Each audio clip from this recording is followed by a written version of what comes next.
Hey guys, I hope you all are doing well. Recently, you appeared for your SUBC paper, and today we are going to discuss all the answers that you had to write to get it correct. I hope आपका paper बहुत ही अच्छा गया था and easy paper था. Along with that, if we talk about पूरा paper जो है वो हमारे नोट्स में था. कोई भी क्वेश्चन ऐसा नहीं है जो हमारे नोट्स में दिया नहीं गया. एडिशनली अगर आपने इंपॉर्टेंस वाला वीडियो देखा था, कौन से टॉपिक्स आपको लास्ट मोमेंट पे करके जाने, वो अगर आपने टिक मार्क किए थे, वो फॉलो किया था और वीडियो देखा था, तो I am sure it was very helpful to you. Moving forward with the question and answer. As you all know, my favourite part is part C. और हर बार हम लोग रिवाइज भी वहीं से करते थे, स्टार्ट भी वहीं से करते थे. तो आज भी हम लोग डिस्कशन पार्ट सी से शुरू करेंगे. पार्ट सी में सिंपल क्वेश्चन ज्यादा थे, स्ट्रेट फॉरवर्ड क्वेश्चन ज्यादा थे. सिर्फ 2 केस स्टडी के फॉर्म में आपको क्वेश्चन पूछे गए. Moving with the first question, question number 5. अगर मैं पहले बात करूं तो differentiate between defunct company and vanishing company करके आपको एक सवाल पूछा. आपको वहां पे सिंपल डिफंक्ट कंपनी और वैनिशिंग कंपनी को एक्सप्लेन करने का था. Moving forward, what do you mean by pre packed insolvency resolution process. आपको pre packed insolvency resolution process का मीनिंग देना है. And what is eligibility and time limit for completion of PPIRP. If you know, एक छोटा सा answer दिया हमारा पीपीआईआरपी क्या है, तो बोले सर कॉर्पोरेट डेटर ने जब डिफॉल्ट किया है तब कॉर्पोरेट डेटर सामने से इंसॉल्वेंसी प्रोसेस की शुरुआत करता है. जहां पे एलिजिबिलिटी की अगर बात की जाए तो कॉर्पोरेट डेटर एमएसएमई होना चाहिए, वन टाइम प्रोसेस है. एंड टाइम लिमिट की अगर बात की जाए तो 120 डेज में ये आपको कंप्लीट करने का है और default should be 10 lakh rupees. If you have written this, your answer is perfectly correct. आपने पीपीआरपी समझा दिया, आपने उसकी एलिजिबिलिटी लिख दी और आपने टाइम लिमिट लिख दी, then your answer is correct and you will get marks for it. Moving forward, अगर हम लोग सी क्वेश्चन की बात करें, what is the procedure to be followed by dormant company for obtaining the status of active company. Again a very simple straightforward question कि अगर मेरे को dormant company से active company में convert करना है तो मैं क्या करूं. अगर मुझे dormant company से active company में convert करना है तो मुझे फॉर्म MSC4 भरना था, उसमें मुझे फॉर्म MSC3 अटैच करना था. उसके साथ साथ ये पूरा डॉक्यूमेंट मेरे को आरओसी को फॉरवर्ड करना है. आरओसी ये फॉर्म देखेगा, वेरीफाई करेगा, उसको सब बराबर लगेगा तो मुझे MSC5 प्रोवाइड करेगा, that is certificate of active company. So if you have written that, your answer is correct. Moving forward, और एक क्वेश्चन है D question, that is Dev has been appointed as an interim resolution professional in respect of corporate insolvency resolution process admitted by adjudicating authority against Supriya Limited. They seeks your advice on the content of public announcement under insolvency and bankruptcy code. देव ये जानना चाहते हैं कि public announcement में क्या क्या चीजें और क्या क्या कंटेंट्स आने चाहिए. अगर आपको पता हो तो आयर जैसे हम लोग को चैप्टर में जाते हैं, तुरंत ही once we are done with all the topics, एक छोटा सा पैराग्राफ दिया हुआ है पब्लिक अनाउंसमेंट का, जहां पे क्लियरली मेंशन किया पब्लिक अनाउंसमेंट में क्या क्या चीजें लिखनी है आपको. आपका कॉर्पोरेट डेटर का नाम, एड्रेस, फिर इंटरिम रिजोल्यूशन प्रोफेशनल का नाम, कौन से रेगुलेटरी बॉडी के अंदर आपका कॉर्पोरेट डेटर फॉल होता है, कौन सा डे रहेगा last date of submission of resolution plan, आपको क्लेम किस तरीके से सबमिट करना, और क्लेम अगर आपने फॉल्स सबमिट किया तो उसकी पेनल्टी क्या होगी. अगर आपने ये चीजें लिखी है तो आपका ये आंसर सही है, आपको इसमें भी मार्क्स मिल जाएंगे. Then the last question of question 5 is an inactive company.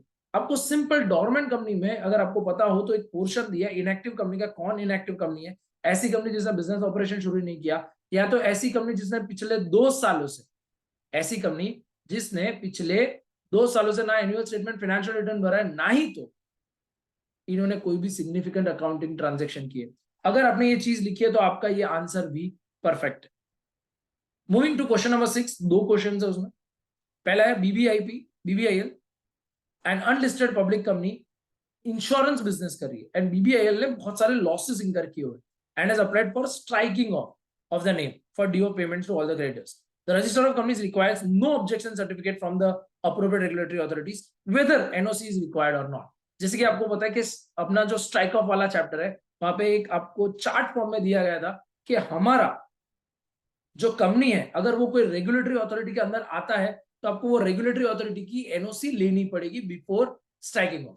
जैसे कि अगर एनबीएफसी है तो वो आरबीआई के पास जाएगा. ऐसे ही यहाँ पे हमारा जो कंपनी है वो एक इंश्योरेंस कंपनी है, तो उसको आईआरडीएआई का परमिशन लेना पड़ेगा. अगर आपने वो पहले सारे प्रोविजंस मेंशन किए, वो सारे provisions that is NBFC will go to RBI, this will go to this will go to this, right, capital market intermediate asset management company ये सब है तो सेबी के पास जाएगा। एंड देन आपने लास्ट में कंक्लूजन में लिखा है कि this being a insurance business, ये आईआरडीए के पास जाएगा और उनकी परमिशन लेके आएगा। Then your answer is perfectly right. Moving forward, Effective Greens Limited was incorporated on 22nd May 2020. Due to restriction imposed on conduct of COVID-19 pandemic and consequences slowdown of the economy, company business start नहीं कर पाई।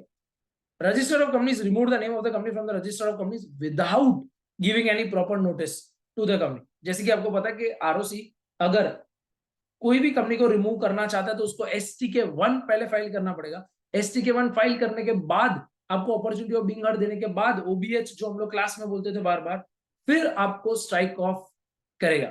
But यहाँ पे उन्होंने लिखा हुआ है कि sir उन्होंने नोटिस नहीं दिया है, क्या ये आरओसी ने जो किया है वो टेनेबल है कि नहीं? तो the answer is no. Sir ROC को पहले हमको STK1 देना था, हमको अपॉर्चुनिटी ऑफ बीइंग हर्ड देने का था, फिर आरओसी हमको स्ट्राइक ऑफ कर सकता है। So this is the very simple part. See I hope आपने पूरा अच्छे से अटेंड किया होगा। इसमें एकदम सिंपल चीजें लिखी हुई है, ज्यादा उन्होंने आपको परेशान नहीं किया है। Moving forward along with this, if we go to part B for the same, part B की अगर बात करें तो पहला क्वेश्चन पार्ट बी में क्वेश्चन 3A आपको थोड़ा सा ट्रिकी पूछा था। यहाँ पे आपको एक कंपनी दी हुई है, ABC private limited is engaged in the business of manufacturing of machinery parts. The company has following investments. आपको फिक्स एसेट दिया है कि सर आपके पास प्लांट एंड मशीनरी है, including second hand machinery of 25 lakh and pollution control equipment of 20 lakh, land and building दिया हुआ है, turnover दिया हुआ है उसके साथ साथ, and including export turnover of 150 lakh rupees. Explain in detail ABC private limited क्या एमएसएमई की डेफिनेशन के अंदर फॉल होगा या नहीं होगा, और उसमें भी उन्होंने बोला एमएसएमई की न्यू डेफिनेशन के अंदर फॉल होगा या नहीं फॉल होगा। जैसे कि आपको पता है कि हमारा 1.15 lakh means I will convert into 1.15 crore, और यहाँ पे मैं इसको 6 करोड़ कर दूंगा।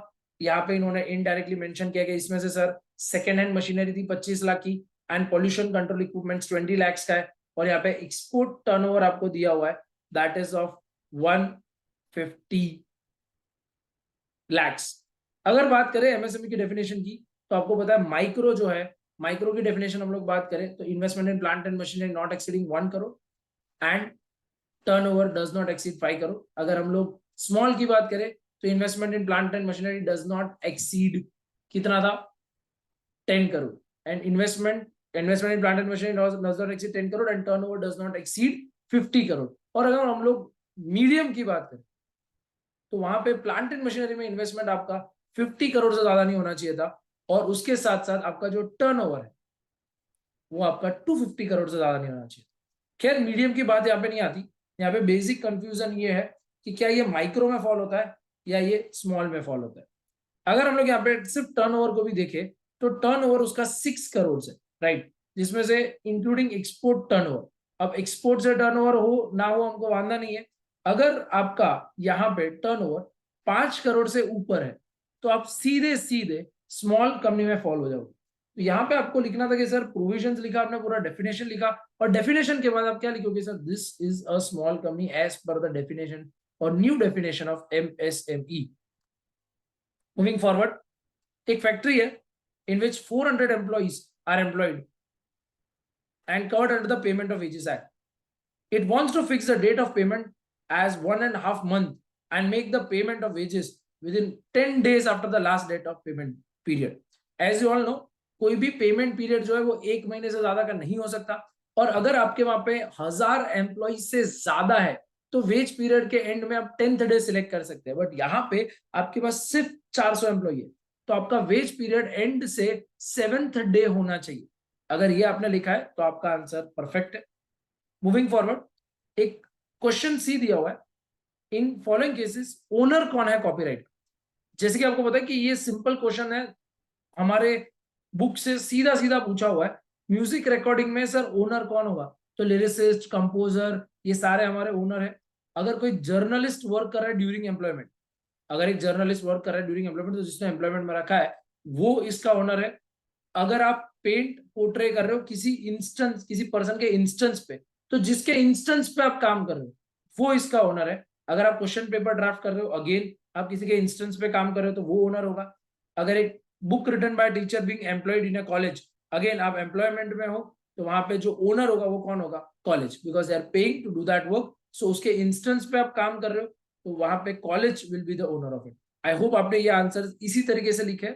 सिंपल था, 5 इंडिविजुअल पॉइंट्स लिखे थे, 5 इंडिविजुअल पॉइंट्स का आपको इस तरीके से आंसर देना। Moving forward, Sukhdev industries situated in the vicinity of Taj Mahal Agra is causing air, water and noise pollution. तीनों pollution, air भी आ गया, water भी आ गया, noise भी आ गया. The people living in the area have made written complaints to the central government against the company for issuing necessary directions. State directions have been issued by central government to Sukhdev Industries under the Environmental Protection Act. Right? So people ने उन्होंने complain किया है. State directions that can be issued. आपको मुझे state the directions that can be issued under central government by central government to Sukhdev. जैसे कि आपको पता है एनवायरमेंटल प्रोटेक्शन एक्ट की पूरी एक चेकलिस्ट दी गई थी कि आपको गवर्नमेंट ने क्या बोला है कि कंट्रोल इक्विपमेंट मेंटेन हुआ है नहीं हुआ है, क्या आपके वहां पे सैंपल कलेक्ट करने के लिए बंदा आया था नहीं आया था, इंस्पेक्ट करने बंदा आया था नहीं आया था, अगर सैंपल कलेक्ट करके गया है तो क्या उसने बोला है कि पॉल्यूशन रोक दो या आप वाइंड अप कर लो यहाँ से बिजनेस, या इलेक्ट्रिसिटी सप्लाई ये सब बंद कर दो। वो सारा चेकलिस्ट जो था वो आपको यहाँ पे लिखना था। If you have written that कि ये डायरेक्शंस गवर्नमेंट दे सकता है as per the checklist, then your answer is correct. तो यहाँ पे हमारा क्वेश्चन 3 इसके साथ खत्म होता है। Moving forward for question 4। Question 4 में आपको 2 ऑप्शन दिए थे, क्वेश्चन 4 एंड क्वेश्चन 4A। पहले हम लोग बात करें तो आपको ऑब्जेक्टिव्स दिए हुए, objectives of national green tribunal. अगर मैं objectives of national green tribunal की बात करूं तो नेशनल ग्रीन ट्रिब्यूनल में कुछ ऑब्जेक्टिव्स दिए आपके बुक में। सिंपल 3 ऑब्जेक्टिव्स है कि स्पीडी एंड एफिशिएंट डिस्पोजल करेगा ये मैटर्स का, कि मैटर अगर आप वहां पे लाते हो तो स्पीडी डिस्पोज ऑफ कर देगा, लीगल राइट्स आपके प्रोटेक्ट करता है, एंड अगर आप कंपेंसेशन या रिलीफ मांगोगे तो वो रिलीफ भी आपको देगा। तो ये 3 अगर ऑब्जेक्टिव्स जो है आपने नेशनल ग्रीन ट्रिब्यूनल के लिखे तो आपका आंसर करेक्ट है। Moving forward, explain the benefits extended to MSME for having valid NSIC registration. अगर आपके पास वैलिड एनएसआईसी रजिस्ट्रेशन है तो कौन से बेनिफिट्स आपको मिलेंगे? अगर याद हो तो एनएसआईसी के सिंपल बेनिफिट्स उनको दिए गए कि आप अगर एमएसएमई हो और आप अगर बिड कर रहे हो तो सबसे पहले तो इन्होंने बोला है कि बिड करने पे L1 प्लस 15% का ये लोग आपको बेनिफिट देते थे। L1 is the base price जो नॉन एमएसएमई बिडर बिड करते हैं, उसके ओवर एंड अबव अगर आप 15% तक भी बिड करोगे तो भी हम आपको बेनिफिट देंगे। दूसरा इन्होंने बोला था कि टेंडर इश्यू करोगे तो इश्यू टेंडर करने में हम आपको विदाउट कॉस्ट बेनिफिट्स देंगे। मूविंग फॉरवर्ड, उन्होंने लिखा था एडवांस मनी आपको पे करने की जरूरत नहीं है अगर आप एमएसएमई हो तो। और लास्ट में उन्होंने बोला था 25% चीजें गवर्नमेंट के यूनिट्स जो है वो आपसे परचेज करेंगे और आपको कंसोर्टियम फैसिलिटीज भी अवेलेबल होगी। अगर ये चीजें, ये बेनिफिट्स अगर आपने लिखे है तो आपका ये वाला आंसर करेक्ट है। मूविंग फॉरवर्ड, ये वाला तो बहुत अच्छे तरीके से हमने क्लास में डिस्कस किया था अगर आपको याद हो तो, और सिंपल वही टी कप का एग्जांपल दिया है कि Amit has designed a teacup having a hollow receptacle for allowing a tea and a handle to hold the cup। क्या अमित रजिस्टर करवा सकता है? तो आंसर इज नो सर। आप ये रिसेप्टल जो है या ये जो हैंडल है ना वो उसके एस्थेटिक फीचर्स है, एस्थेटिक फीचर्स पे आपको रजिस्ट्रेशन नहीं मिलता। बट उसके बाद उन्होंने एक सवाल पूछा, would your answer differ if tea cup has fancy shape और ऑर्नामेंटेशन एक्सेट्रा? तो बोले आपका आंसर इज यस सर। अगर फैंसी शेप है और इसके ऊपर अगर आप ट्रेडमार्क लेना चाहो, रजिस्ट्रेशन लेना चाहो तो वो आपको मिलेगा। Moving forward, another question is a person is employed in a factory since 2008 where total employees in a factory were 54 और फिर लोगों ने रिजाइन किया and after 15 years of continuous service the factory denied to pay, क्योंकि sir currently जो है ना हमारे पास सिर्फ 8 लोग हैं, पहले 54 हुआ करते थे, अभी सिर्फ 8 लोग हैं। तो हम आपको बोले सर ग्रेजुटी पे नहीं करें, क्या वो ग्रेजुटी क्लेम कर सकती है? तो आंसर इज यस। एक बार ग्रेजुटी एक्ट आपको एप्लीकेबल हो जाता है उसके बाद भले आपके एम्प्लॉइज कम हो जाए फिर भी आपको ग्रेजुटी एक्ट एप्लीकेबल रहेगा और आपको यहाँ पे पेमेंट शांति को करना पड़ेगा। Moving forward, write down the duties of employer under sexual harassment of woman at work place. याद हो तो पूरा चैप्टर खत्म हो जाए, वो चैप्टर के एंड में सेक्सुअल हैरेसमेंट ऑफ वुमन का जो एक्ट दिया उसमें लास्ट पेज पे ऑब्जेक्टिव्स दिए थे। लास्ट पेज पे ऑब्जेक्टिव्स में क्या था कि एम्प्लॉयर को सेफगार्ड करना है, सेफ वर्किंग कंडीशंस हो, राइट, ऐसी प्लेसेस डेवलप करनी है जहां पे कॉन्स्पिक्यूअस प्लेसेस है, वुमन इजी तरीके से वर्क कर सके, राइट, अवेयरनेस स्प्रेड करनी है, पेनल्टीज क्या क्या है उसका आपको कॉन्स्पिक्यूअस प्लेस पे चिपकाना क्या था, ये सारी चीजें जिसमें वो लिखी हुई है, वो अगर आपने यहाँ पे सारी ड्यूटीज लिखे हुए हैं तो आपको सिंपल पूरे के पूरे 3 मार्क्स मिल जाएंगे। तो ये हो गया हमारा question 4। Moving for question 4A, Sunil operating the construction material business in Noida. National Green Tribunal has awarded a penalty of 1 crore to Sunil for non-compliance of the order. Agreed by the order of NGT, Sunil looks for your advice to seek review of decision of NGT. Advise Sunil in this regard. Sunil क्या चाहता है कि sir NGT का जो decision है वो मुझे review करवाना। क्या आपको पता है कि ऐसा कोई मैकेनिज्म हमारे पास अवेलेबल था कि नहीं? सुनील अगर एनजीटी का अपील करना चाहे तो वो सुप्रीम कोर्ट में इसका अपील कर सकता है। वैसा सिंपल आंसर आपके बुक में दिया गया था। सो सुनील के पास क्या ऑप्शन है कि वो जाके अपील करे सुप्रीम कोर्ट। सो ये आपको मेंशन करना था। अगर ये आपने मेंशन किया है प्रॉपर प्रोविजन के साथ तो आपको मार्क्स मिलेंगे। Next question is LK Limited is a healthcare sector. In the healthcare sector, company has launched a product named Rambar to cure the disease of cancer. The company desires to register product logo under the trademark. Describe the points to be considered while adopting the trademark. अगर आपको याद हो तो trademark में अलग अलग points होते थे कि आपका ट्रेडमार्क जो वो जेनेरिक है, डिस्क्रिप्टिव है, सजेस्टिव है, आर्बिट्ररी है, इन्वेंटिव है। ये आपको यहाँ पे मेंशन करना था कि रामबाण जो नाम है वो किस में फॉल होता है एंड उस हिसाब से आपको आंसर लिखना था। ये ऐसा है जिसका नाम अलग है, काम अलग है। ये आर्बिट्ररी मार्क हुआ करता था जिसका लॉजिकल मीनिंग अलग है या वोकैबुलरी मीनिंग अलग है, बट इसका इंप्लीमेंटेशन अलग है। सो आई होप आपने ये लिखा है। Moving forward, M Limited has a textile plant situated in Pirwadi, Maharashtra, and Mundut is the head of the plant who possesses master degree in mechanical engineering from a reputed institution. He is appointed as an occupier of the plant under the Factories Act. What measures Mundut must adopt for the health of the workers employed in manufacturing, specifically at dust, fumes and other impurities में क्या करें? तो याद हो तो एक छोटा सा पॉइंट दिया हुआ है हमको फैक्ट्रीज एक्ट में कि जहां पे भी dust, fumes and other impurities है तो वहां पे जो ऑक्यूपायर है उसको ध्यान रखने की ये सारी इंप्योरिटीज एक जगह स्टोर ना हो, वो निकल जाए वो एरिया में से। वहां पे आपको जो हम लोग बोलते हैं कि आपको आउटलेट देना है, जैसे एयर में से ये सारा कम्बशन, चिमनी में से सब बाहर निकल जाए। कोई भी ऐसे एक्सप्लोसिव डस्ट फ्यूम्स नहीं होने चाहिए। कोई भी ऐसी जगह पे अगर कोई इंसान काम कर रहा है जहाँ पे ऑलरेडी गैस या डस्ट फ्यूम्स है तो वो क्लियर करने चाहिए, फिर ही वो वहां पे काम करेगा। ये वाली प्रोविजंस अगर आपने लिखी है तो आपका ये वाला आंसर भी करेक्ट है। मूविंग फॉरवर्ड, दादी के अचार private limited is producing pickles of all varieties. A few of them workers in the company are age group of 15 to 18, माने adults. The company seeks your advice कि आप हमको working hours के बारे में बताएं। वर्किंग आवर्स के बारे में जैसे कि आपको पता है कि आपकी बुक में प्रोविजन दी गई है कि अडोल्सन जो है वो टोटल 6 आवर्स से ज्यादा काम नहीं कर सकता। उसको 3 घंटे के बाद 1 घंटे का आपको रेस्ट देने का है, वो यहाँ पे अडोल्सन एक्ट में दिया हुआ है। उसके साथ साथ वो 7 AM के पहले और 8 PM के बाद काम करेगा नहीं। वो 7 PM के बाद और 8 AM के पहले, 7 PM के बाद और 8 AM के पहले वो काम करेगा नहीं। ओवर टाइम वो नहीं करेगा, और अगर वो ऑलरेडी कोई जगह पे वर्क कर रहा हो तो यहाँ पे भी काम करेगा नहीं। कोई एक ही जगह पे वो काम कर सकता है। अगर आपने इतना आंसर लिखा है, your answer is correct. Moving forward to the fifth point, that is what conditions are required to be satisfied by white category of industries to be eligible for polluting license exemption. White category का आपको तो 4 category दी थी, उसमें से white category को कब benefit मिलता है? एक तो वो ऐसी लोकेलिटी में काम करे जहां पे वो लोकेलिटी उनको अलग से दिया गया था, वहां पे वो लोग वर्क कर रहे हैं, ठीक है। वो कोई भी ट्रेड एफ्लुएंस मार्केट में रिलीज नहीं कर रहे हैं, वो कोई भी टॉक्सिक हार्मफुल चीजें मार्केट में रिलीज नहीं कर रहे हैं, एंड उनका investment is not greater than 1 crore. अगर उनका investment not greater than 1 crore, अगर आपने ये चीजें लिखी, ये कंडीशंस लिखी है, तो आपका ये वाला आंसर भी परफेक्ट। सो ये तो हमारा पार्ट भी, अगेन ज्यादा ट्विस्ट नहीं किया था मैं बोलूंगा, सिंपल क्वेश्चंस थे। Now let's directly go for part A, right. Part A की बात करें तो first question, SPM Limited is engaged in the business of manufacturing coins made of gold, silver and other precious metals. The company has not raised any money from public. The company has recently imported the planting technology from Germany and it is desirous of entering into business of manufacturing ornaments, jewelry and souvenirs using the planting technology. However, the proposed business is not covered in the object clause. बोले sir ये business जो था वो object clause में covered नहीं।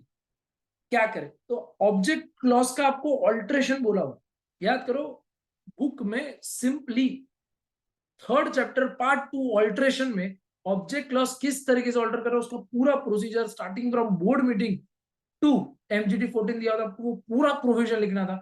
अगर आपने वो प्रोविजन लिखा है तो ये आंसर भी आपका परफेक्ट है। Moving forward, J is a BTech in computer science from Indian Institute of Technology. Jay has invented a new product for making battery having long life as compared to lithium battery available in market. The invention has been patented by Mr. Jay. Jay has made an online application over the portal set up by Government of India for initial funding under startup. The online application, Jay observed that there is a column for seed funding और आपको पता है पूछा क्या है, इतना सब बताने के बाद सीड फंडिंग का मीनिंग एंड इंपॉर्टेंस अगर याद हो तो स्टार्टअप वाले चैप्टर में सीड फंडिंग क्या है, सीड कैपिटल जो सबसे पहला कैपिटल एक एंटरप्रेन्योर को मिलता है एक बिजनेस वेंचर रन करने के लिए, that is a seed capital. उसका पूरा प्रोविजन आपको लिखना था एंड ये सीड कैपिटल कौन प्रोवाइड करता है, incubators and etcetera. And once you written that, this is a simple question asking meaning and importance of seed capital. If you written that, your answer is completely fine. Moving forward, Agarwal enterprise Limited is a resident company in India for last 15 years. Company is operating in various sectors, अलग-अलग sectors में वो काम कर रही है। Now the company is planning to make investment of 10,000 crores in Australian-based solar power project through JV. वो JV करके India के बाहर इन्वेस्ट करना चाहती है, ODI, Overseas Direct Investment. Latest audited financial statements of the company reveal कि paid up capital इतना है, reserve surplus इतना है, long term borrowings इतना है, creditors इतना है. Referring to the provision of foreign exchange regulations, notification issued by RBI, आपको एडवाइस करना है कि कितना इन्वेस्टमेंट इंडिया के बाहर कर सकते हैं। अगर आपको याद हो कि अगर मुझे इंडिया के बाहर इन्वेस्ट करना है तो मैं 1 बिलियन से ज्यादा, $1 बिलियन से ज्यादा इन्वेस्ट नहीं कर सकता, प्लस मेरे को 400% ऑफ नेट वर्थ जो है कंपनी की उससे ज्यादा मैं इन्वेस्ट नहीं कर सकता। नेटवर्थ का मतलब क्या है, तो सर मेरा पेड अप कैपिटल प्लस मेरे सारे रिजर्व्स जो है और प्लस मेरा सिक्योरिटी प्रीमियम, बट यहाँ पे मेरे पास सिर्फ इतना है, तो मैं 3,000 करोड़ रुपए बराबर है, ये मेरा नेटवर्थ है, तो मैं इसका 400% से ज्यादा इन्वेस्ट नहीं कर सकता और 1 बिलियन से ज्यादा इन्वेस्ट नहीं कर सकता। अगर मेरा ये 400% 1 बिलियन से ज्यादा चला जाता है तो मुझे ये ऑटोमेटिक रूट में नहीं बल्कि अप्रूवल रूट में परमिशन लेने के बाद करना पड़ेगा। सो अगर आपने ये वाली प्रोविजन यहाँ पे मेंशन की है विद द कैलकुलेशन, देन आपका आंसर सही है। Moving to the last question of question number 1. Durgesh is working as a driver in the cab provider company. One day a passenger advises him that he can owe a car by availing financial assistance under Pradhan Mantri Mudra Yojana. He seeks your advice regarding the procedure for availing the transport vehicle loan for commercial use of Mundra Bank. Advice Durgesh, आपको उसको समझाने का है कि Mundra bank आपको क्या loan देगी, तो बोले आंसर इज यस सर। अगर आपको कोई भी कमर्शियल यूज के लिए व्हीकल चाहिए तो आपको 10 लाख तक का, अगर आपको याद हो तो वहां पे प्रोविजन है 10 लाख तक की आपको लोन मिल सकती है। अगर आपने ये प्रोविजन यहाँ पे लिखा है, ये सारी चीजें मेंशन की है, then this is a correct answer. Moving forward, attempt all parts, अब इधर 2 है, आपको एक ऑप्शन दिया है 2 में आप सिलेक्ट कर सकते हो। First question is A and B civil contractors having their own separate proprietorship. State government has issued the tender for construction of 10 kilometers road. As per the terms of the tender, the bid has been submitted either by partnership firm or a company only. A and B wish to form a partnership firm, become eligible for bidding in the aforesaid tender. Advice करना ingredients, याद करो partnership act में ingredients हुआ करते थे कि act के अंदर, सॉरी एग्रीमेंट के अंदर क्या क्या चीजें होनी चाहिए। तो एग्रीमेंट के अंदर डेफिनेशन होनी चाहिए एग्रीमेंट्स की कि पार्टनर कौन है, पार्टनरशिप क्या है, अकाउंटिंग ईयर कौन सा रहेगा, उसके बाद various rights duties of partners, कौन कौन पार्टनर्स रहेंगे, एक्टिव स्लीपिंग कौन से रहेंगे, उसके बाद ये एग्रीमेंट कब शुरू होगा, legal advisers, bankers, profit loss sharing ratio, rights duties of partners, appoint कैसे कर सकते हैं, रिमूव कैसे कर सकते हैं, ये सारे पॉइंट्स दिए हुए हैं जो आपको दिए भी गए थे, पूरा चार्ट बना के आपके नोट्स में, वो आपको यहाँ पे मेंशन करना था। Moving forward, differentiate between asset finance company and infrastructure finance company, आपको सिर्फ एनबीएफसी के चैप्टर में से asset finance company and infrastructure finance company का डेफिनेशन देने का था। ऐसी कंपनी जो असेट्स को फंड करती है वो असेट फाइनेंस कंपनी, जहाँ पे 60% क्राइटेरिया हुआ करता था, और इंफ्रास्ट्रक्चर फाइनेंस कंपनी का जो 4 पॉइंट्स है वो यहाँ पे आपने मेंशन किए थे। अगर ये 2 डेफिनेशन आपने क्लियरली यहाँ पे मेंशन की हुई है तो आपके बिल्कुल 4 मार्क्स पक्के हैं। Gupta Publisher Limited has incorporated recently, and the articles of association of the company containing the provision of entrenchment. Elucidate the provision of entrenchment. बोले सर entrenchment क्या है? तो अगर आप कोई भी शेयर होल्डर्स के बेनिफिट के लिए बेनिफिशियल प्रोविजन जो स्ट्रिक्ट है, जो कंप्लायंस एक्स्ट्रा कर रहा है, वो अगर यहाँ पे आप मेंशन करते हो तो उसको हम लोग एंट्रेंचमेंट बोलते हैं। एंट्रेंचमेंट दो तरीके से हो सकता था, या तो कंपनी इनकॉर्पोरेट करते वक्त करे, या तो बाद में आप रिजोल्यूशन पास करके कर सकते थे। सो ये अगर चीजें यहाँ पे आपने मेंशन किया तो आपका आंसर सही है। प्लस ये लिमिटेड कंपनी है तो यहाँ पे स्पेशल रिजोल्यूशन से आप इसको अमेंड करके एंट्रेंच कर सकते थे। इसके बाद एक और भी सिंपल सवाल है चैप्टर 3 में से, doctrine of alter ego. Alter ego की बात करें तो सर कंपनी और उसके जो डायरेक्टर्स थे वो अलग अलग होते हैं। अगर डायरेक्टर्स एक्टिविटी मार्केट में जाके कुछ करके आते हैं तो उससे कंपनी लायबल होगी, डायरेक्टर्स की पर्सनल लायबिलिटी नहीं आती है। तो ये कॉर्पोरेट वेल्थ का कॉन्सेप्ट अगर आपने लिखा है तो ये आंसर आपका परफेक्ट है। Moving forward, a non-resident entity desires to set up equity-based joint venture in India. However, FDI policy में कुछ रिस्ट्रिक्शंस है। जैसे कि आपको पता है एफडीआई पॉलिसी जो है वो रिस्ट्रिक्ट कर देगी बाहर वाला बंदा रियल एस्टेट में, गैम्बलिंग, बैटिंग में, ये सारी चीजों में इंडिया में इन्वेस्ट कर सकता नहीं है, राइट। सो अगर वो अपने पूरा जो चार्ट है वो अगर यहाँ पे लिखा था तो आपका ये क्वेश्चन सही है। ये क्वेश्चन ज्यादातर अगर मैं बोलूँ तो ईबीसीएल में, जैसे कि आपको पता है कि एफडीआई का हमारा एक चैप्टर रहता है, उसमें जो पूरी चीजें थी उससे ज्यादा रिलेट करता है। But again if you written that, your answer is correct. Moving forward to the option of question 2, that is question 2A. Referring the provision of Companies Act, state the circumstances under which RBI may cancel the certificate of registration. RBI आपका NBFC का certificate कब कब cancel कर सकता है, उसकी एक snippet दी हुई थी, आपको एक बॉक्स बना के दिया हुआ था कि सर अगर आपने उनके डायरेक्शंस कंप्लाई नहीं किया, बैंकिंग बिजनेस नहीं परफॉर्म कर रहे हो, आपने धंधा बंद कर दिया है, राइट, आपको अगर बोला था आपको डिपॉजिट नहीं लेना है और वो ऑर्डर 3 महीने से ज्यादा वैलिड है, अभी भी एनफोर्सिएबल है, ये सारी कंडीशंस में आपका लाइसेंस कैंसिल हो सकता है अगर वो आपने लिखा है तो दिस इज करेक्ट। आपको एसपीवी के 5 बेनिफिट्स देने थे, सिर्फ 5 बेनिफिट्स पूछे आपको स्पेशल पर्पस व्हीकल के।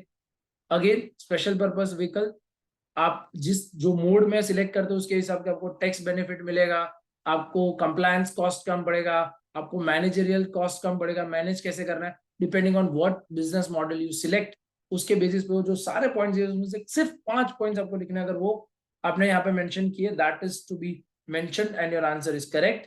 Explain the procedure for registration of ARC, asset reconstruction company का रजिस्ट्रेशन पूछा हुआ है। याद करो ये भी एक सिंप्लीफाइड तरीके से आपको दिया गया था कि आपको आरबीआई को एप्लीकेशन करना है, उसके साथ सारे डॉक्यूमेंट्स अटैच करने हैं, आरबीआई को सबमिट करना है अंडर द सरफाइजी एक्ट। अगर सारे रूल्स एंड रेगुलेशंस कंप्लाई किए हैं, एप्लीकेशन सब बराबर है, तो आरबीआई आपको इसका अप्रूवल दे देगा।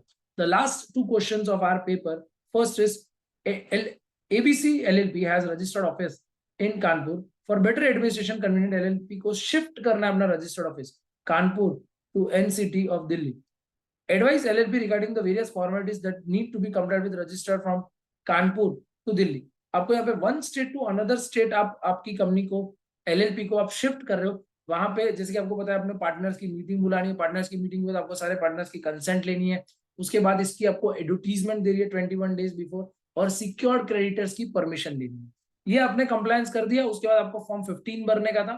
फॉर्म 15 में आपको ये सारे अटैचमेंट्स करने के, रिजोल्यूशन जो आया पार्टनर्स का वो अटैच किया, आपने एडवर्टीजमेंट अटैच की, आपने क्रेडिटर्स की कंसेंट अटैच की, प्लस आप जहां भी रजिस्टर्ड ऑफिस शिफ्ट करने वाले हो उसके प्रूफ दिए। ये सारी चीजें अटैच करने के बाद आपने फाइल कर दिया, और लास्ट में आपने LLP3 फॉर्म भरा जो आपका एग्रीमेंट ऑल्टर करता है। ये पूरी प्रोविजन आपको नोट्स में दी गई थी एक पूरे लाइन में, वो अगर आपने लिखा है तो आपका ये आंसर भी परफेक्ट है। Explain the provisions contained in section 129 of the companies act and the companies account rules regarding financial statement of holding company. Again ये मैंने इंपॉर्टेंट मार्क करवाया था अगर आपको याद हो तो, कि होल्डिंग कंपनी के फाइनेंशियल स्टेटमेंट्स में होल्डिंग कंपनी को अपनी सब्सिडरी, जॉइंट वेंचर्स, ये सबके एसोसिएट कंपनी के कंसोलिडेट करने के थे अकाउंट्स। अगर इंडिविजुअल है तो इंडिविजुअल के कंसोलिडेट करो, सब है तो सबके कंसोलिडेट करो, स्टैंड अलोन भी बनाना था, कंसोलिडेट भी बनाना था, वेबसाइट पे सारी चीजें अपलोड भी करनी थी। तो इतनी चीजें आपको यहाँ पे पूछी गई है, जैसे कि हमने अभी अभी डिस्कस किया। अगेन ऐसे ऐसे पेपर इतना ट्विस्टेड नहीं था, थोड़ा लेंदी आपको लग सकता है बिकॉज 3 मार्क के क्वेश्चंस ज्यादा थे। आई होप ये आपका एग्जाम बहुत ही अच्छा गया होगा एंड आगे के पेपर्स के लिए all the best, best of luck. Hope this was very helpful. Thank you for joining today.